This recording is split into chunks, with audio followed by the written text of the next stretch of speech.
யாழ் சமையல் அன்பு உள்ளங்களுக்கு இனிய வணக்கம். இன்றைக்கு நாங்கள் பொரிச்ச ரொட்டியும் மாசி சம்பளையும் செய்ய போகிறோம். வாங்கோ பார்ப்போம். இது கோதம்பு மா, மைதா, வெங்காயம், பச்சை மிளகாய், உப்பு, சம்பளுக்கு சித்தல் மிளகாய், வெங்காயம், உப்பு, தேசிப்புளி, வெங்காய்ப்பூ, அதோட மாசி. இப்போ நாங்கள் இந்த மாசியை பச்சையாக தானே சம்பல் போட போகிறோம், சுட போகிறோம்.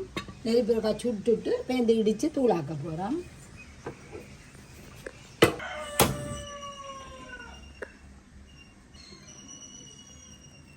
இதற்கா நல்லா சுடுவோம்.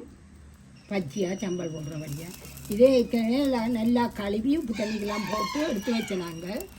இப்போ இதை நீங்கள் கணக்கியாக செய்கிறாண்டா அப்படி செய்து போட்டு ஆற விட்டுட்டு இடித்து போத்தல்க போட்டு வையுங்கோ.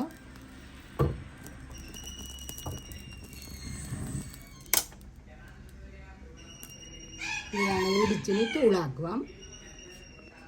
இந்த ரொட்டிக்கு தேவையான சாமான்கள் இன்றைக்கு பிள்ளைகள் எல்லாரும் தோட்டத்துக்கு போயிட்டோம். இப்போ நாங்கள் கொஞ்சமாக தான் செய்கிறோம். உப்பு,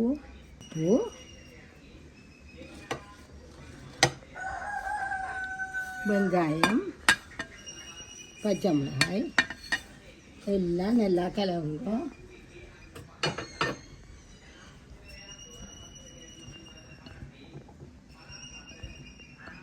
நல்லா மாவோட எல்லா இடமும் சேரட்டும்.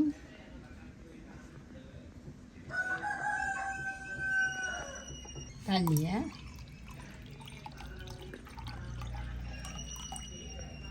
விடுவோம் கொஞ்சம்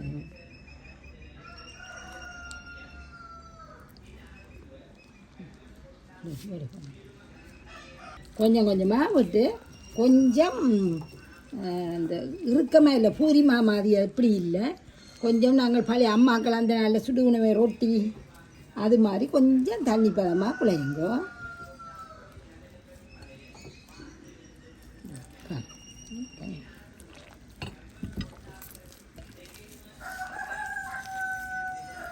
இது வித்தியாசமாக ஒரு நாள் இருந்துட்டு எப்பயாவது ஒரு நாளைக்கு புள்ளியெல்லாம் ஆசைப்பட்டேன் எல்லாம் நெடுக செய்யாமல்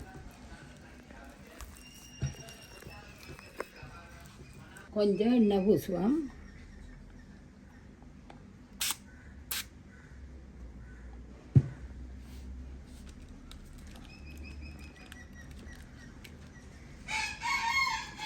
ஆட்டி எடுத்து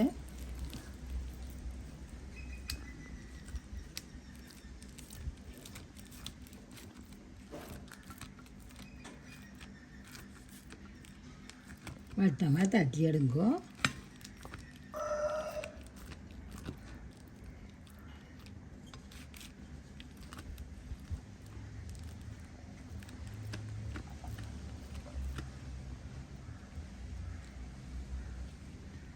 வட்டமாக தட்டி எடுங்கோ.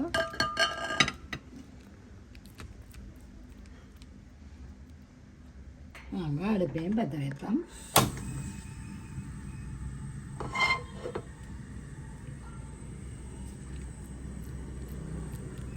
தண்ணியில் கையை தொட்டுட்டு நீங்கள் தட்டுனீங்கன்னா கொஞ்சம் கூட வடிவாக தட்டுப்படும்.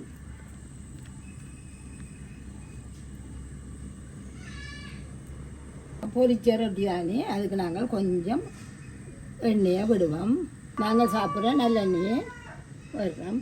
ஆனால் இது எண்ணெய் இழுக்காது, பெருசாக எண்ணெய் இழுக்காது இந்த ரொட்டி.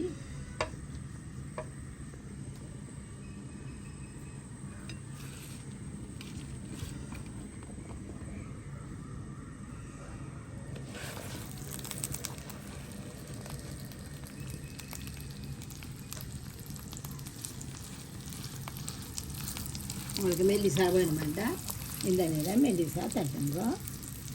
இது ஒரு வித்தியாசமான ருசியாக இருக்கும். வழக்கமாக செய்கிற ரொட்டி தான். இந்த ரொட்டிக்கு நாங்கள் முதல் விடுற எண்ணெய் தான், அதுக்கு பிறகு எண்ணெய் தேவையில்லை.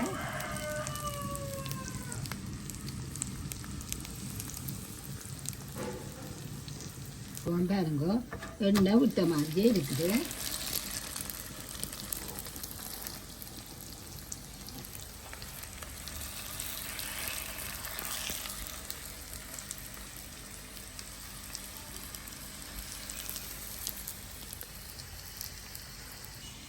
வாங்க எண்ணெயை பார்த்தீங்கன்னா சுற்றி வர அந்த எண்ணெய் இருக்குது நாங்கள் எண்ணெய் கொடுப்பதில்லை இதே எண்ணெயில் தான் வச்சிருப்போம்.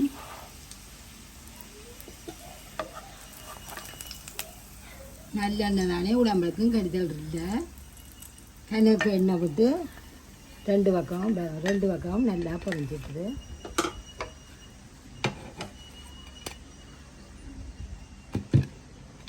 நல்லா பொரிஞ்சிட்டுது. அடுத்ததை போட்டுட்டு நாங்கள் சம்பளம் வைக்க போவோம்.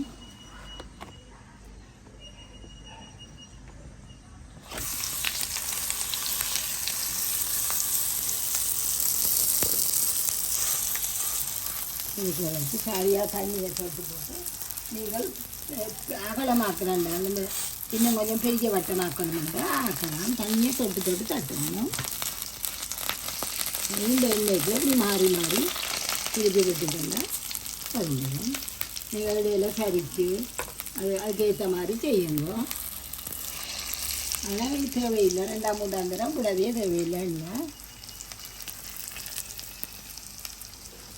இப்போ நாங்கள் அந்த சுட்டு எடுத்த மாசியை வடிவாக இடித்தாச்சு.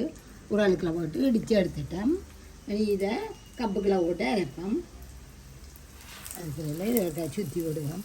சுற்றி எங்கே கூட எண்ணெய் நிற்குதோ அந்த இடத்துல சுற்றி விடுங்க. அப்படி மாறி இப்போ குக்கர் லெவல் இல்லாமல் நின்றுச்சுன்னா நீங்கள் சுற்றி எண்ணெய் ஒரு பக்கத்துக்கு வந்து அடங்கிடும். நீங்கள் அந்த இடங்களை பார்த்து சுற்றி விடுங்க. இப்போ இந்த கப்புக்குள்ள நாங்கள் செத்தமிளகாய் போட போகிறோம்.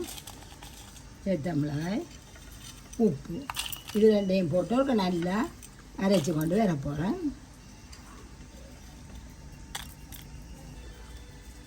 பாருங்க, செத்தமிளகாயும் உப்பும் மட்டும் போட்டு அரைச்சி கொண்டு வந்துட்டோம். இனி இதுக்குள்ள நீங்கள் இந்த மாசி வாயில் சிலாக்கள் தட்டுப்படுறது விருப்பம் இல்லை. அவையல் முதலே செத்தமிளகாட மாசியம் போட்டு அரைக்கலாம். தூளாக போயிடும். இப்போ எங்களை பிள்ளைகளுக்கு துண்டாக இருக்கிறது விருப்பம். இப்போ துண்டாக கடைசியாக தானே அதை போட போகிறேன். இப்போ இதையும் இந்த வெங்காயத்தையும் ஒரு சுற்றுவோம்.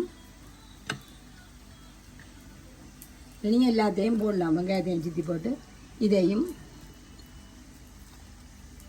இனியும் கலக்கத்தானே போகிறோம். அப்படியே 2 தரம் சுற்றினீங்கண்டா சரி. துறப்பம் வேணுங்க. இது இப்போ இதுக்குள்ளே இந்த மாசியை பார்த்தீங்கன்னா தெரியும். இப்படி கட்டாகட்டியாக இருக்கும். இது பிள்ளைகளுக்கு இப்படி சாப்பிடுகிற விருப்பம். உங்களுக்கு இல்லை இது தூளாக வேணுமெண்டா மிளகாயோட சேர்த்து அரையுங்கோ.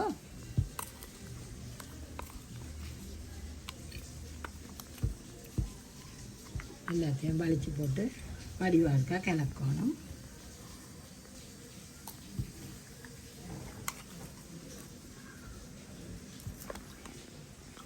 இதுல தெரிச்சு பிடிக்க விடுவோம்.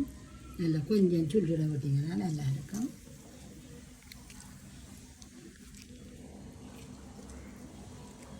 ஒரு பாதி தேய்ச்சிக்க விடுவோம்.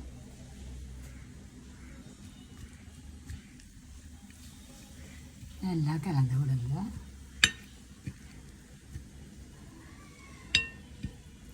இதெல்லாம் மாசி துண்டுகள் இருக்குது.